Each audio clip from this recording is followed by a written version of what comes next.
Welcome to the Great Detectives of Old Time Radio. From Boise, Idaho, this is your host, Adam Graham. If you have a comment, email it to me, box13@greatdetectives.net. Give us a call, 208-991-4783, and become one of our friends over on Facebook, facebook.com/Radio Detectives. Before we do get started, I want to encourage you, if you can, to support our listener support campaign. Special thanks to Joel, who gave in support of the show. We're sending access to our premium site, and also one of the extras available, which include digital downloads of the Colonial Radio Theater's programs, including Father Brown, Perry Mason, Treasure Island, just a wide variety of different shows we're making available for you to enjoy. At the $50 donation level, we send one option that's available is additional downloads from BBC Audio, including the several Poirot mysteries available, and we also have Amazon instant video. They'll be sent. You can watch it on an eligible device or on your computer through Amazon Instant Video. Your choice of several Poirot television movies starring David Suchet, including Appointment with Death, The Third Girl, and Murder on the Links. And we have even more options available at support.greatdetectives.net. Well, we have 2 lost episodes between last week's show and this one. The titles are unknown. And the title of this week's episode is a very different episode. I hope you're going to enjoy it. From February 26th of 1950, here now is Episode 6 of Christopher London, The Terrible Price of Sugar. With a knife in his back, a nameless Filipino in San Francisco. With a bullet in her body, a girl in mid-Pacific. But there were others. There were so many others. 8,000 of them on an island in the Philippines.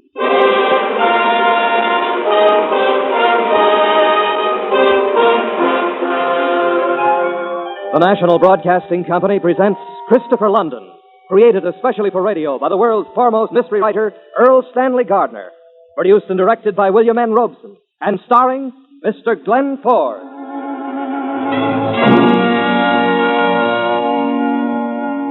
I am Christopher London. The whole thing started with a vague conversation about the murder of an unknown Filipino. Mr. Anders, president of the San Francisco Sugar Company, either could not or would not say what, if anything, he suspected. I'm sorry, Mr. London. I can't tell you what I think because I don't know what I think. I get the impression that it's not the murder that worries you. Why should it? I never saw the man. I have no idea who he was or why he tried to get to me. With a knife in his back, the doctors wonder how he ever made it to my door. A knife in his back with your name and address in his pocket, and his body terribly scarred as if he'd been beaten for years. Yes, it's all very mysterious, but the police are investigating. I suppose they'll learn the truth in time. That's not what I wanted to see you about. Well, what else, then? The price of sugar. The price of sugar? Exactly. Now, this is all I can tell you. Uncle Ted, I wonder come in, dear. Oh? This is Christopher London, my niece Linda. Oh, I've heard about you, Mr. London. Oh, now, whatever you've heard, I deny every word of it. Is Mr. London sailing with me, Uncle Ted? Maybe on the same ship would be a better way to put it. Yes, my dear, I want him to go to Manila. Oh, then you better go, Mr. London. Whether you want to or not, you're as good as aboard ship already.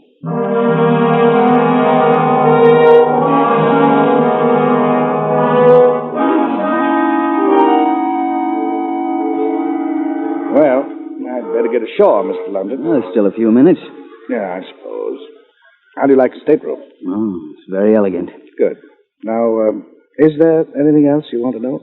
You want me to find out how a company named Southern Cross is able to go on underselling your product. And that's all? That's all. Frankly, Mr. Anders, I don't get the reason for all this outlay of money here, this stateroom. Don't you? Maybe it's because if you don't come back, I'd like to think you died in luxury. shore, let's go in the shore. Well, London, bon voyage. Linda will be waiting for me at the gangway. Keep an eye on her, will you? And look out for yourself, too.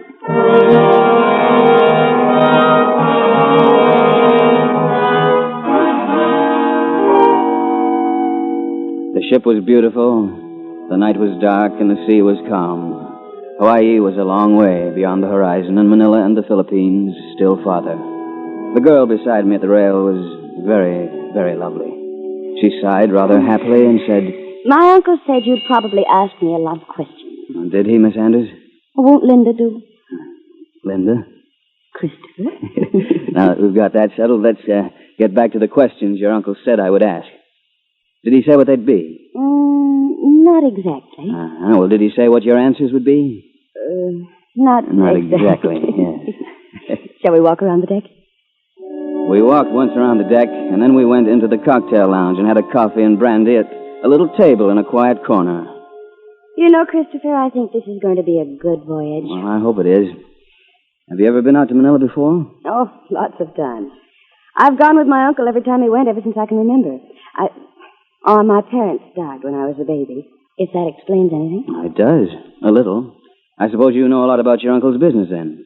That's one of the questions he said you'd ask me. And the answer? The answer is yes. I think I know as much about his business as he does. You're a very interesting girl, Linda. You know, that's what I always say. I always say, Linda, you're a very interesting girl. Oh, don't look now, but Howdy, there's a Paul. man coming. You don't know me and I don't know you, but that ain't no reason why we can't yell at each other over the fence, now is it? I'm Jim Blake from Texas, on Lone Star State. And where I go, I buy the drinks. Oh, waiter. Coming, sir? Won't you sit down, Mr. Blake? Well, I am sitting, thank you, ma'am. My name's Blake. Yes, that's what I thought you said. One of the New Jersey Blakes, no doubt.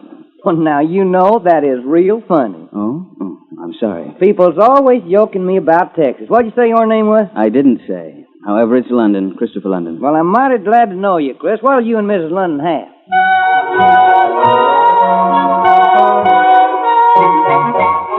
15 or 20 years later, Linda and I pried ourselves out of the heart of Texas. She said she was tired, so I took her to her stateroom door. Good night, Linda. Sleep well. Oh, come in for a minute. What? All right. Just for a minute. There's something I want to give you. Sit down while I find it. Maria, not finished yet? No, ma'am, but pretty... Linda's personal maid, a pretty girl from the islands, was still unpacking trunks.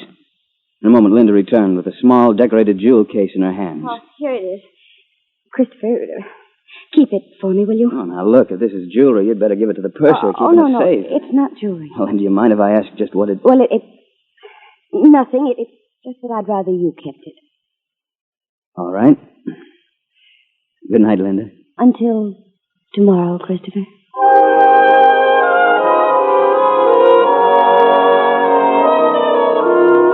I took the jewel case back to my stateroom and found that somebody had shoved a note under my door. It read, "Take off that beard, we know you." The writer had a sense of humor. But in my experience, the most dangerous enemies are those that laugh. I took a closer look at the little jewel case. It had one of those intricate Chinese locks that are easy to break, but not easy to open without the proper key. I put the box in a pillowcase and carried it to the office of the ship's doctor. Now, what can I do for you, Mr. London? Your laboratory is equipped with X-ray, I suppose, Doctor? Yes, of course. Well, I know this sounds a little strange, but I wonder if you'd take a picture of this box here, just as it is. It was exactly what I expected. I carried the box back to my stateroom, shoved it under the bunk, and went to bed. I don't know how long I'd been asleep when suddenly there was a knock on the door. I was out of bed like a shot. Just a second. Yes? Miss Anders asked if you will come at once. What? Oh, yes, all right. I'll be there in a minute. I put on a pair of pants and shirt, hurried into the corridor, and collided with... Look where you're going, can't you? Oh, well, howdy, London. Sorry, in a hurry. Come in, Christopher. What's the matter? Well, nothing's the matter. I just couldn't sleep, and I was lonely. Oh, no. Oh, look. Look, do you realize it's 2 a.m.? Well, of course, if you'd rather go back to bed. All right. What do you want to do? Would you like to play some gin rummy? No, I wouldn't like to play some gin rummy. Oh. Well, men love to talk about themselves.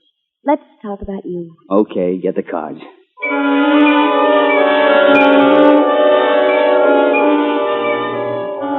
We played a few hands in silence, and then Linda asked... Christopher. What did you think of Mr. Blake, the Lone Star Stranger? You ever been in Texas? No, why? Oh. I wonder if he has. You mean you think... Oh, forget it. Yeah, I've got gin. Oh. And now, if you think that I've been away from my cabin long enough, I'm going back. Away from your cabin long enough? I don't understand. Well, I just wondered if that precious jewel box of yours would still be there. Christopher, you don't think somebody's taken it? Would it make any difference? You opened it. But you had to break the lock off, didn't you? Oh, what are you talking about? Because the lock was filled with solder. It couldn't be opened. Well, I didn't open the case, Linda. Then why are you so casual about it? Because it was filled to the top with just what you said was in it. Nothing. But, No, I'll save you the trouble of asking. I had the thing x-rayed. Oh. Yes, you can say that again. Oh, forgive me, Christopher. It was just a sort of a trial. My uncle and I wanted to be sure you were clever enough for this job. And you are clever, Christopher. Really clever. You're the only man I ever met who's smarter than I. Christopher, would you consider kissing me goodnight? Yeah, I'll consider it.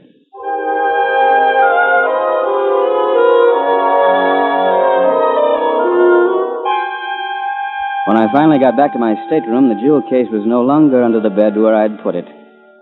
But I think that as I went to sleep again, I may have had a smile on my face.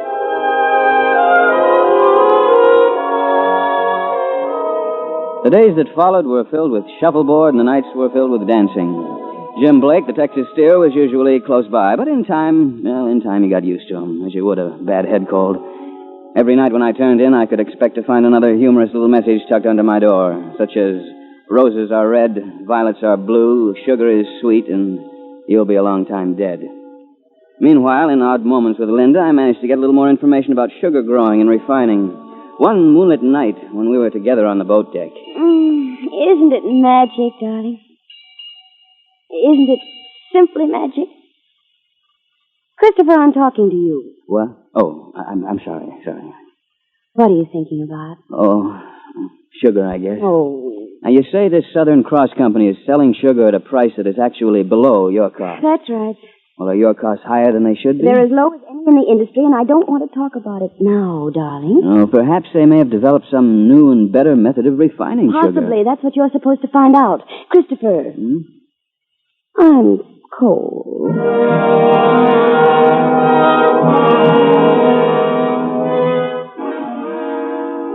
A few days after leaving Honolulu on the way to Manila, we entered a bank of thick fog, like a damp, clinging shroud. And it was in the fog that tragedy struck, suddenly and without warning.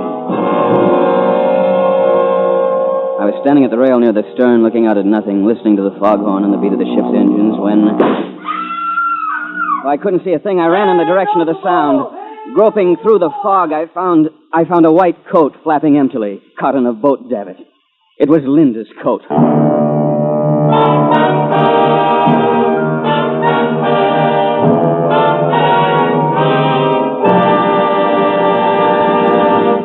You are listening to Christopher London, starring Glenn Ford.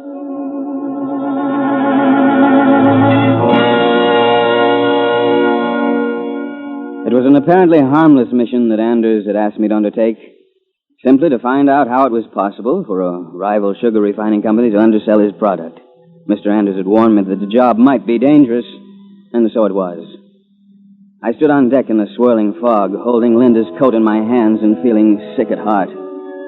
The liner's searchlights were vainly glaring through the mist. But it was useless, and everybody knew it. I started for the radio room to send a message to Anders when a vague figure moved behind me. Christopher, who was it? Linda. What's the matter?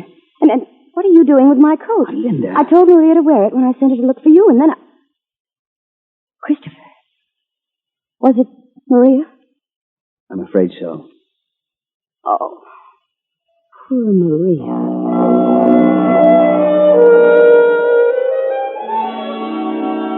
An hour or so later, I found Texas Jim Blake in the bar. Well, howdy, London.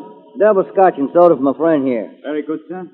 That was right nasty business about Miss Anders' maid, wasn't it? I understand you think you heard a shot. Yeah. I heard a shot. Real ornery. Who do you think would have wanted to kill that poor girl? If I was in charge of this boat, I'd look for a gun that had been fired lately. Well, I doubt if you'd find it at the bottom of the ocean. You think you'd throw it overboard? Wouldn't you? Well, now, I suppose I would. That reminds me of a story I heard about a cowpoke back in Texas. Seems he was... Mr. Blake, do you ever get tired of that accent? How's that? What? I just talk the way folks talk in Texas. This ain't no accent, son. That's Texas talk. Yeah, okay. Oh, by the way, were you in Dallas or Galveston when Maria was shot and pitched over the side? London, let me ask you a simple question. Why do you care where I was at when that shot was fired? You think I killed her? Did you? In Texas... Yes, I know. In Texas, they shoot men for less than that. You're joking me again, London. Hey, you know, London, I've been thinking. Now, naturally, I know Miss Linda and her uncle is interested in the sugar business in the Philippines, and just as it happens, I got an interest in sugar myself. I'm some stock in a company named the Southern Cross. You ever hear of it? Southern Cross Sugar? Yeah, sure. I've heard of it. They got a plantation of something like 50 square miles on the island of Negros, haven't they? Yeah, 50 square miles of sugar cane. That's what they tell us poor stockholders. But I'm from Texas, and I don't believe nothing that I don't see. Folks that run this shindig say we can sell more sugar and cheaper than any other company in the world. Well, I got money in this proposition, Chris. Good Texas money, and I'm going to see for myself. You and Miss Linda wouldn't want to come along, would you? Sort of look over the plantation with me? Why, Mr. Blake, I just bet Miss Linda and I would be charmed to look over the Southern Cross plantation with you. Oh, you're always joking me, London, but I mean that invitation. Seriously. And I mean it. Seriously. Well, then that is just wonderful. Tomorrow we'll be in Manila. I got me a boat waiting for me, and they tell me the trip to Negros just ain't nothing.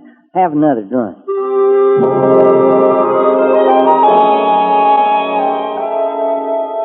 A little later, I went down to Linda's stateroom to escort her to dinner. All right, Christopher. I'm ready. Linda, I've been talking to Jim Blake. Oh, the Texas steer. He's not funny. I think he's a killer. What? Yes, I think he tried to kill you and got Maria instead. Now he wants you and me to visit the Southern Cross plantation. Says he has Texas money in it. But why, Christopher? I don't understand. Why would he... It's either a trap or a showcase. I don't know. Well, I still don't Well, understand. neither do I. Whatever it is, though, you're going to stay in Manila while I take a look at it. There's no point in us both taking a chance.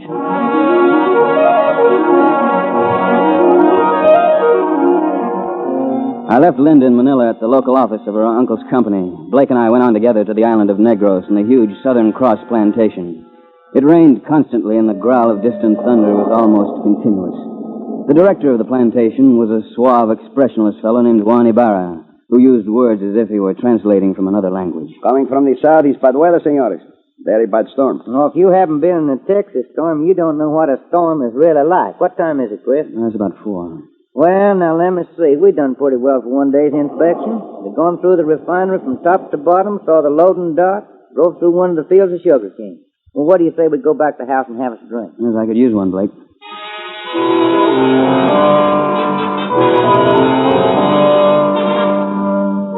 While we drove back to the director's house, I asked a few innocent questions.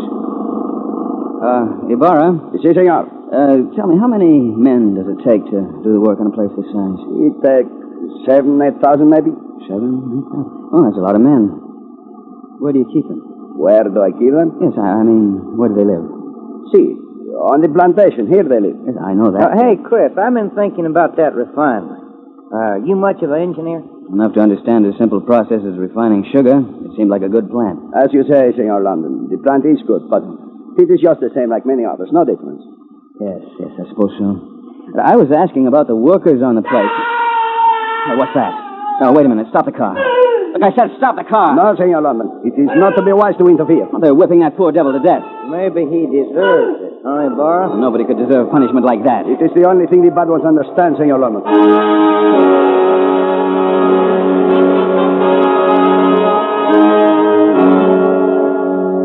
And the subject was dropped.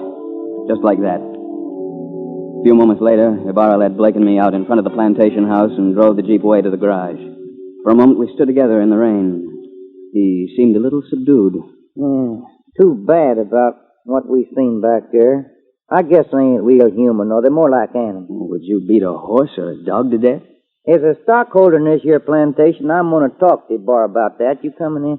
No, you go on ahead. I'll be right with you. Okay, I sure am sulking. Rain ain't nothing like Texas rain, though. There was something ominous about the place. Not just the steady rain or the thunder grumbling in the distance. Not just the cruelty I had glimpsed in the sodden jungle. No, it was something more. It was something worse than I was willing to let myself believe. As I entered the house, I saw that the living room was dark and apparently deserted. But there was a log blazing in the fireplace, so feeling damp and cold, I went and held my hands to its warmth. Senor London? What? Oh. Well, hello. I am Dolores, Senor London. Hello, Dolores. I was told you like scotch and soda. Yes. I have a drink all ready for you. Here, by the fire. A drink for me, too. Well, you or somebody seems to think of everything. No, thanks. You're Mrs. Ibarra, I suppose? No, senor. I am just Dolores. Oh. If you drink as you would have it. Yes, just right, Dolores. Senor. Yes, Dolores. Just right.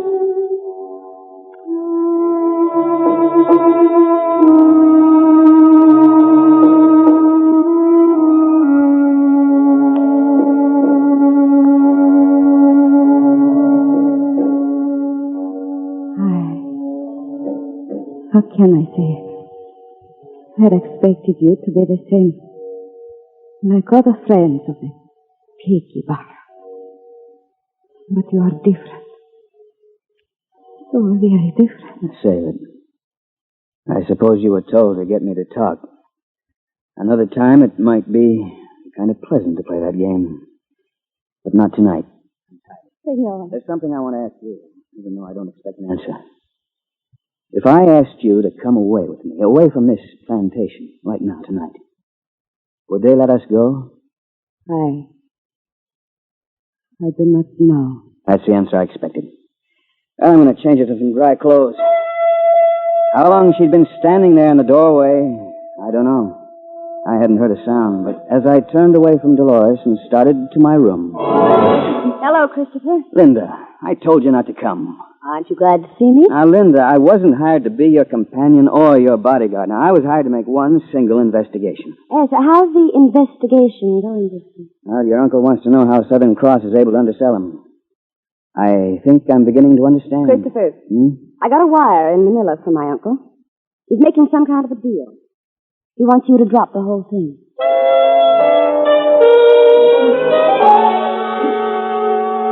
And that was that. I was just to drop the whole thing. But the whole thing was something I couldn't drop. Too much blood had been shed. Late that night, when the others were asleep, I stole out of the house. The center of the storm had veered around to the east and seemed somewhat nearer. By the flashes of lightning, I found the road I was looking for, the road Ibarra had avoided during our tour of inspection. The path wound through the jungle for perhaps a quarter of a mile and then came to what was unmistakably a concentration camp. The miserable collection of shelters was completely surrounded by a high stockade of steel and barbed wire. The single gate was guarded by a sentry with a Tommy gun. One look was enough. Now I knew the secret of the Southern Cross's success. Forced labor. Slavery.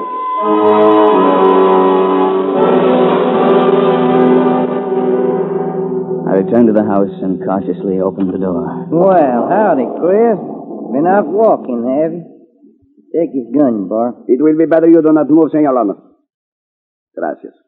Christopher, I told you to drop the whole thing. Now see what you've done. You ruined everything. It's late, but I guess we don't feel much like sleeping now, do we? So let's just sit down in front of the fire and swap yarn. Isn't one of the mob missing? Where's Dolores? We don't need her for this little party. Come here, baby. Come here and sit down beside me. All right, Jim. Now, Now, if we're all together, I'll call the meeting to order. What happened to that Texas drawl, partner?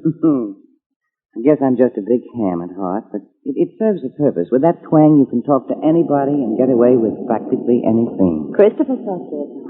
The night we sailed. Yeah, London's smart. He's a lot too smart for his own good. I kept telling him that on those notes I left for him under his cabin door. Look, will I be interrupting if I ask a few questions?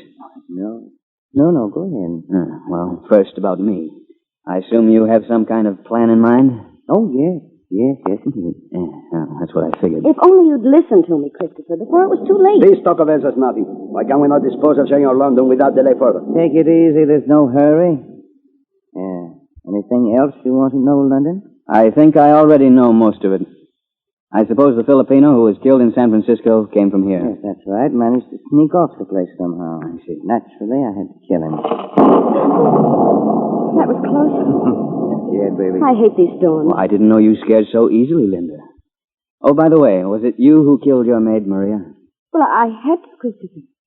She caught Jim and me together and guessed how it was. She said she was going to tell you, so I had to. You know, Linda, for a nice girl, you're something out of a nightmare. Christopher, you shouldn't talk to me like that. After all, it wasn't as if I think that hit the house. Listen. It is the knowledge. I will go. There was a split second of confusion, but a split second can be the difference between life and death. I threw myself at Blake, slamming my shoulder into his chest, and we crashed to the floor.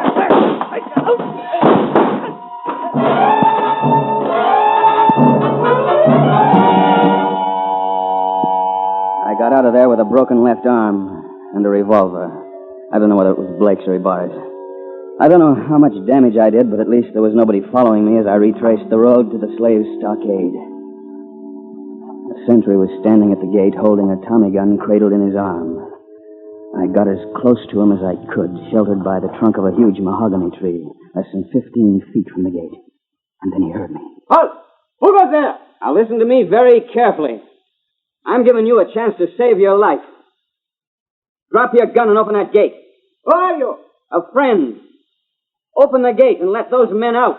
And I'll give you one more chance. I don't want to hurt you. Now, let those men out. Well, if that's the way it's got to be...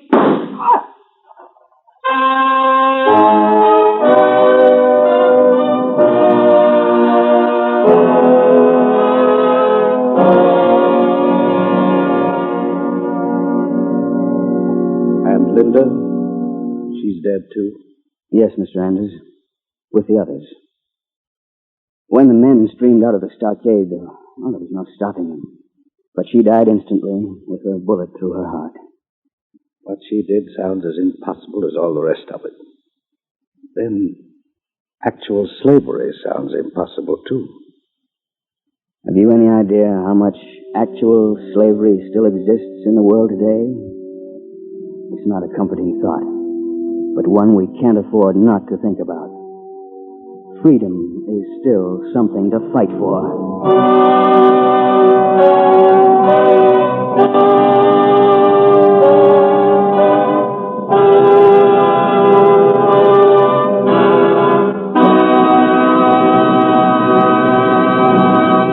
That was Christopher London, starring Glenn Ford, and created especially for radio by the world's most widely read mystery writer, Earl Stanley Gardner. Christopher London is produced and directed by William N. Robeson, and was tonight written by Mindred Lord. Musical score was composed and conducted by Lynn Murray. Mr. Ford's supporting company included Joan Banks, Virginia Gregg, Barton Yarborough, Ted DeCorsia, Alan Reed, and Ben Wright.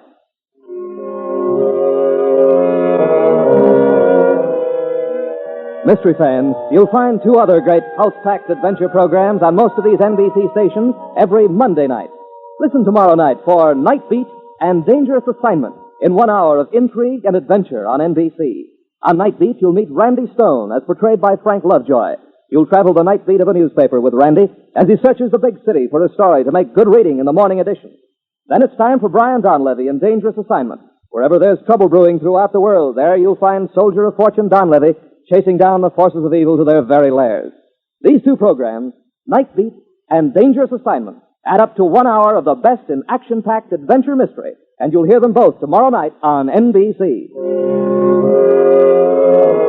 And be with us again next week at this time when Christopher London returns with with another exciting excursion against crime. Stay tuned for the Phil Harrises and then Sam Spade on NBC.